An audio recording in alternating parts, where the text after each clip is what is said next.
Hello दोस्तों, मैं doctor Durgesh Kumar, homeo and herbs के यूट्यूब चैनल में आपका स्वागत है।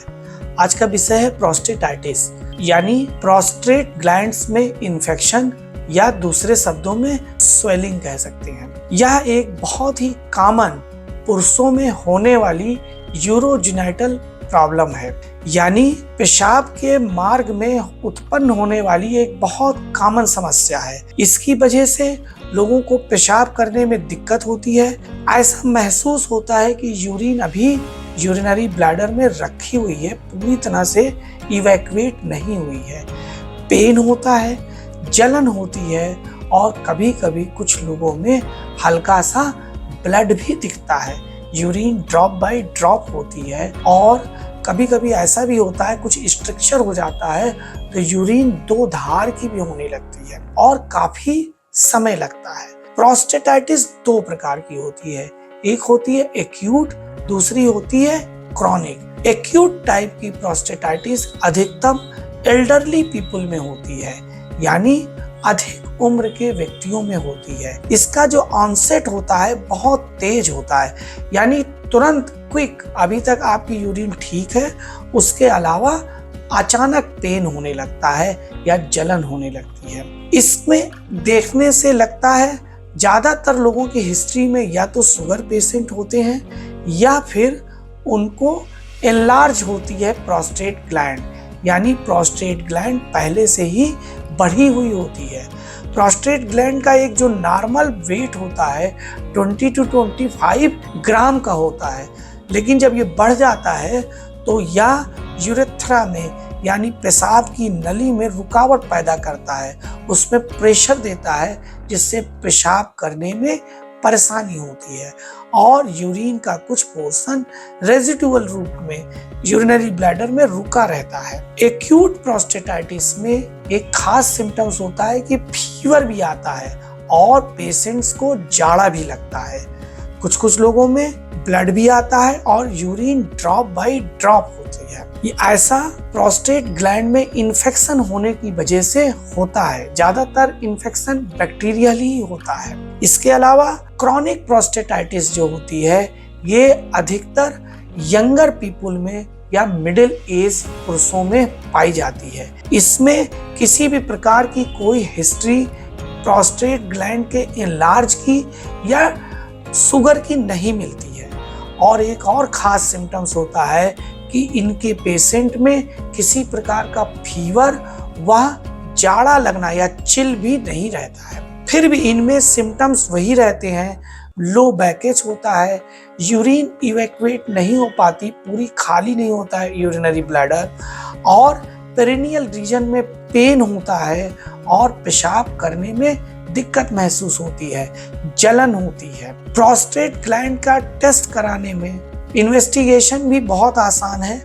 यूरिन का टेस्ट कराते हैं जिससे पता चलता है कि कोई इन्फेक्शन तो नहीं है, यूरिन का कल्चर कराते हैं और पेल्विक रीजन में अल्ट्रासाउंड कराते हैं जिससे प्रोस्टेटिक ग्लैंड्स का पता चलता है। अगर ये हो जाए तो क्या करना चाहिए?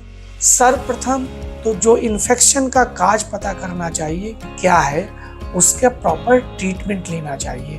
पानी पीना चाहिए जिससे कि ड्रेनेज अच्छे से हो। फिर हमारी होम्योपैथी में बहुत अच्छी दवाइयाँ उपलब्ध हैं जो न सिर्फ प्रोस्टेटाइटिस में काम आती हैं, यानी प्रोस्टेट ग्लैंड के इन्फेक्शन में भी अच्छा काम करती हैं, बल्कि प्रोस्टेट ग्लैंड के एनलार्जमेंट या जिन्हें दूसरे शब्दों में बीपीएच भी कहते हैं, बिनाइन प्रोस्टेट हाइपरट्रॉफी कहते हैं, उनमें भी यह लाभ करती है। उसमें एक सर्वप्रथम दवा आती है सबल सेरुलेटा। यह प्रोस्टेट की किसी भी तरह की समस्याओं में देने वाली सबसे ज्यादा यूज करने वाली दवा है।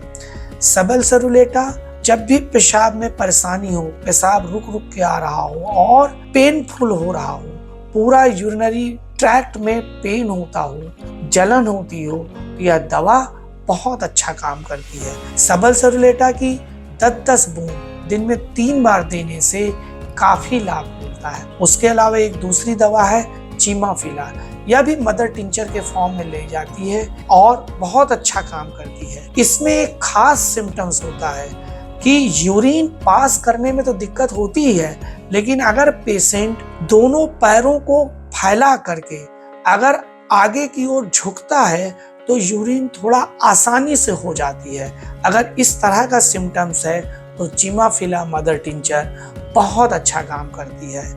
या 10-10 बूंद दिन में 3 से 4 बार लेने से काफी लाभ मिलता है। इसके अलावा कैंथरिस यह 200 नंबर की पोटेंसी में बहुत अच्छा लाभ देती है। यह यूरिन के इन्फेक्शन को, यूरिन में ट्रैक में जो जलन होती है उसको, और जो यूरिन ड्रॉप बाय ड्रॉप होती है बहुत थोड़ी थोड़ी होती है, इसके अलावा कभी कभी ब्लडी होती है, यानी यूरिन में अगर ब्लड के स्ट्रेन दिखते हैं, अगर ऐसा है तो यह दवा बहुत अच्छा काम करती है। यह 200 नंबर की पोटेंसी में दिन में 3 से 4 बार 4 से 5 बूंद लेने से काफी लाभ मिलता है। इसके अलावा एक दवा होती है फेरम पिक्रेटा। यह दवा भी प्रोस्टेटाइटिस में बहुत लाभ देती है। इसमें पेरिनियल रीजन में पेन होता है और यह पेन एनस ओपनिंग पे भी फील होता है। अगर ऐसा सिम्टम्स है तो फेरम पिक्रेटा की 200 नंबर की पोटेंसी में दिन में 3 से 4 बार लेने से काफी लाभ मिलता है। इन सब के अलावा एक दवा होती है क्लीमेटिस। क्लीमेटिस भी प्रोस्टेट ग्लैंड के इनलार्जमेंट में और इसके स्ट्रक्चर में, यानी कभी कभी ये ग्लैंड वहाँ एक स्ट्रक्चर फॉर्म कर देती है जिससे कि पेशाब की नली में रुकावट आती है और पेशाब 2 धार में होने लगती है या बहुत ड्रॉप बाय ड्रॉप होती है और इसकी ओरिफिस पे जलन महसूस होती है। अगर ऐसा है तो क्लीमेटिस बहुत अच्छा काम करती है। क्लीमेटिस 200 नंबर की पोटेंसी में दिन में 3 से 4 बार 4 से 5 बूंद देने से काफी लाभ मिलता है। इन सब के अलावा कुछ दवाएं कंपनियों की बनी बनाई कंपोजिशन में उपलब्ध है बाजार में। उनमें एक सर्वप्रथम दवा है रिकवेक कंपनी की R25। यह दवा प्रोस्टेटाइटिस की बहुत अच्छी दवा है। इस दवा का 10-10 बूंद दिन में 3 बार सेवन करने से प्रोस्टेट ग्लैंड से संबंधित जो भी समस्याएं हैं उनमें काफी लाभ मिलता है। इन सब के अलावा एक अन्य दवा है SBL कंपनी की प्रोस्टोनम ड्रॉप। यह भी प्रोस्टेट ग्लैंड में इन्फेक्शन की या इनलार्जमेंट की बहुत अच्छी दवा है। इसे भी 10 से 15 बूंद दिन में 3 बार इस्तेमाल करने से काफी लाभ मिलता है।